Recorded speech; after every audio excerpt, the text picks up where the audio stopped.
रोम रोम भाइयों, सिस्टम पार देंगे। हाँ, रुको जरा, सबर करो।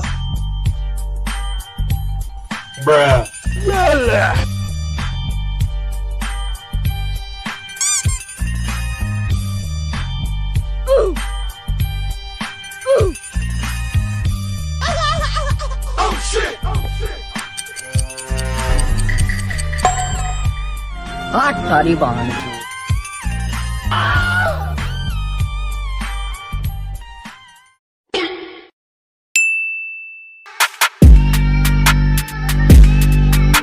Happy Diwali guys. तो हम बनाएंगे एक इलेक्ट्रिक लाइटर। पहले हमें चाहिए एक प्लास्टिक बॉक्स और ये 3.7 वोल्ट का चार्जिंग सेल, जिसे हम कई बार चार्ज कर सकते हैं इस टाइप सी चार्जिंग मॉड्यूल के द्वारा। जैसे मैं इसको बना रहा हूँ वैसे ही आपको बनाना है, तो वीडियो को फुल वॉच करना एंड वीडियो अच्छी लगे तो लाइक जरूर कर देना।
तो फाइनली हमारा इलेक्ट्रिक लाइटर बन के रेडी हो गया है। तो आप करेंगे इसका टेस्टिंग।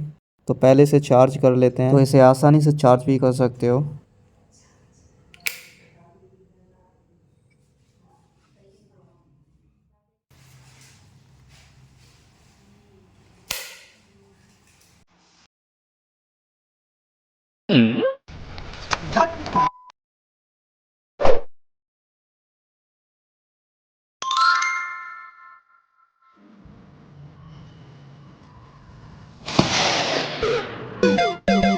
तो 50 है। पुल्लट तो पोस्ट निकला, बाकी जय हिंद जय भारत।